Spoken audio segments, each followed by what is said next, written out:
Y tras la pausa, Freddy Carrión, defensor del pueblo, las acciones de protección y el derecho a la resistencia, derechos que falta reglamentar. Ya regresamos. El artículo 1 de la Constitución señala que el Ecuador es un Estado constitucional de derechos y justicia social, democrático, soberano, independiente, unitario, intercultural, plurinacional y laico. Detengámonos un segundo en lo de unitario, que nos genera algunas dudas. No es lo único, pero hablemos de eso un momento. Se supone que un Estado unitario debería tener una normativa que se aplique en todo el territorio para que sus ciudadanos la cumplan, pero eso no ocurre, las leyes están pintadas.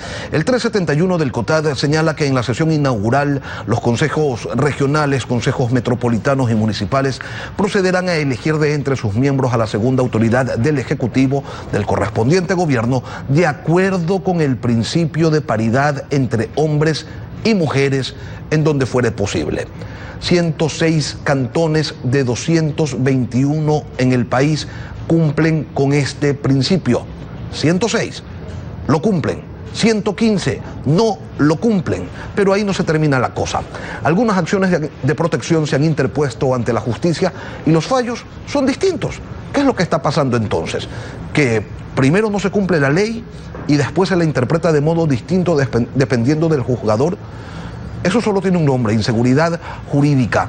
¿Qué es lo que ocurre? Se lo preguntamos al doctor Freddy Carrión, defensor del pueblo. Buenos días, bienvenido a Contacto Directo. Buenos días, Lenin. Muchas gracias por la invitación y un saludo afectuoso a quienes nos escuchan por Ecoavisa. ¿Qué ocurre con esas acciones de protección? Mire, Lenin, el problema es bastante grave en el sentido de que efectivamente, como usted ha citado, estamos en un Estado constitucional de derechos y de justicia. Hay más allá del 50% de cantones, de municipios cantonales que efectivamente cumplen con la ley de paridad, con los principios de equidad y paridad de género que garantizan la igualdad material, que significa aquello que obviamente una mujer debe estar al frente de la vicealcaldía. Hay que rescatar que no son todos los gobiernos municipales los que incumplen la norma. Más del 50% lo está haciendo, y eso de una u otra manera nos pone en un escenario completamente claro, que hay el 50% de gobiernos municipales que no lo están haciendo y ante quienes presentamos estas acciones de protección a efectos de que cumplan con un derecho constitucional que es de la igualdad material bajo criterios de equidad y paridad de género, que se encuentra consagrado. Además del artículo 1 de que usted ha citado de la Constitución, también en el artículo 11, en el artículo 61, 65, 66, que garantizan el tema de la paridad de género, pero sobre todo como una obligación del Estado de activar mecanismos de acción afirmativa que pongan y sobre todo garanticen el derecho de la mujer a encontrarse representada y sobre todo ocupar espacios de opinión, espacios públicos, de dirección, de gestión, de poder, como es una vicealcaldía, que se encuentra garantizado también en el artículo 317 del COTAD. El problema no es la ley, la norma es clara, doctor Carrión, el problema es quien la aplica, y hay unos jueces que se observan taxativamente la norma y hay otros que la interpretan como les da la gana. Lamentablemente, todo lo que usted ha dicho es completamente verdad, y un caso lo tenemos aquí, Lenin, en la ciudad de Quito, que lamentablemente la señora jueza de la Unidad Judicial de la Mujer y la Familia de Tumbaco, sin ningún tipo de argumento, hay que dejarlo bien sentado, sin ningún tipo de motivación, negó una acción de protección que buscaba que una mujer se encuentre al frente de la vicealcaldía bajo argumentos que no son legales ni argumentos que no son jurídicos, y eso hay que decirlo clara y expresamente, Lenin, que inclusive yo me atrevo a pensar de que esta resolución ya se encontraba de antemano establecida, porque realmente ofende a la dignidad de las personas, pero sobre todo a la racionalidad, que tengamos una resolución de una jueza que no tiene ningún fundamento constitucional ni legal, y que adicionalmente las concejalas, 7 de 8 concejalas, expresamente le manifestaron en la audiencia que no habían tenido la oportunidad, ni mucho menos el derecho de la igualdad material, de tener una mujer en la vicealcaldía, pese a que lo propusieron como una moción que no tuvo ni siquiera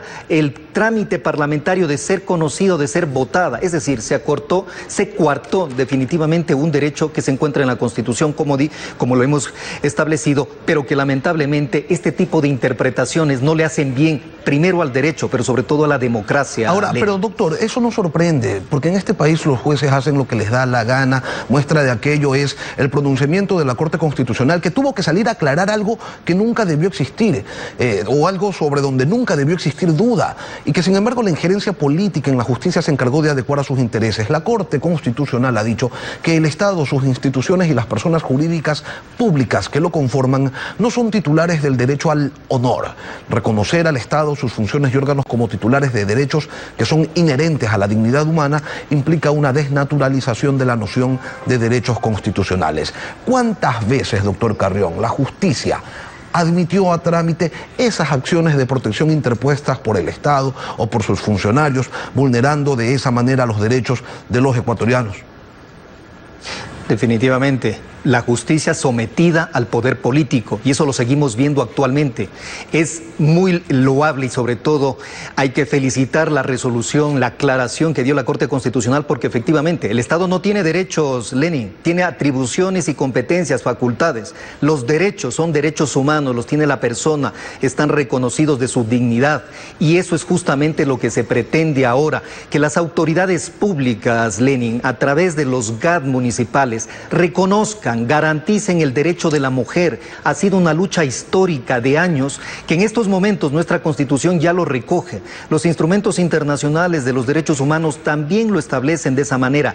Los comités, solo por ponerle el caso del comité de la CEDAW, exige que el Estado cumpla con el tema de paridad, con el tema de la protección de la mujer, porque a través de estos espacios, Lenin, cuando se le niega la participación y la posibilidad de ocupar cargos públicos de relevante importancia, lo que estamos haciendo es generando índices de violencia política que luego terminarán en violencia física, psicológica. Eso debemos comprenderlos como autoridades. Ahora, las mujeres son el 50% de la población ecuatoriana y del mundo. Doctor, hablando de los derechos de la ciudadanía, de los derechos laborales, la semana anterior usted estuvo en los campamentos de la empresa Furukawa, donde se han denunciado un sinnúmero de violaciones a los derechos humanos.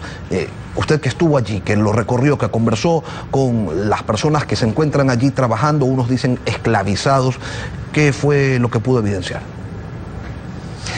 Lenin, la Defensoría del Pueblo, esto se pronunció en el mes de febrero del 2019 y sobre la base de informes de ministerios y carteras del Estado, como el Ministerio de Salud, como el Ministerio de Inclusión Económica y Social, el Ministerio de Trabajo, se llegó a la Dirección Nacional del Registro Civil, todos llegaron a determinar la vulneración de derechos de más de 5 décadas, Lenin, en un tema de esclavitud laboral. Lo he dicho y lo he ratificado.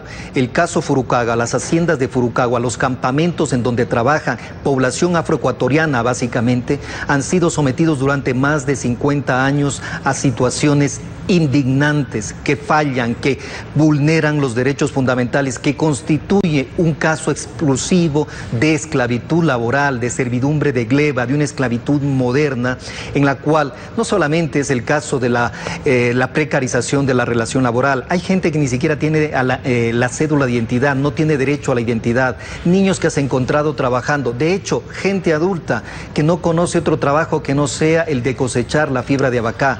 Eso lo hemos puesto en conocimiento del Estado ecuatoriano, de las autoridades, a efectos de que se inicien los procedimientos respectivos, primero, para sancionar a una empresa de que no tiene nada de inversión extranjera, que no tiene nada de empresario, porque un empresario que vulnera los derechos, que a costa de la vida de las propias personas... Sí, doctor Carrión, el problema es que usted lo denunció en febrero, la Defensoría lo denunció en febrero, periodistas lo denunciaron antes. Por cierto, la investigación periodística del caso Furukawa le ha valido a la barra espaciadora, a Diego Casar y a Susana Morán una nominación a los premios de periodismo de la Fundación de Gabriel García Márquez. Felicitaciones a ellos por ese periodismo que descubre, que denuncia y que busca contribuir a que este sea un país con menos injusticias. Desde febrero, ¿y qué ha cambiado? No ha cambiado nada, siguen allí esos trabajadores, siguen siendo vulnerados sus derechos. ¿De qué sirve entonces la institucionalidad del país si las cosas no cambian?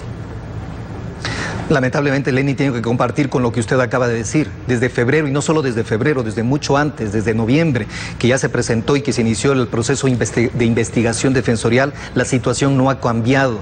Y aquí hay que hacerle un llamado al gobierno. Le hemos pedido que el gobierno tome cartas en el asunto. Es su responsabilidad determinar primero la sanción respectiva a una empresa que ha vulnerado derechos fundamentales, que ha convertido a una población afroecuatoriana en esclavos.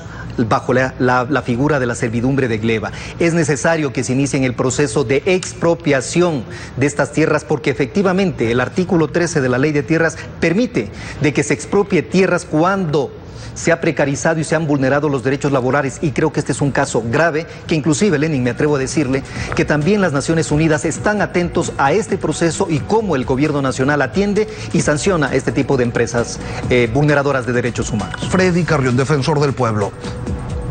Vamos, gracias por venir a Contacto Directo. Gracias a usted, Lenin.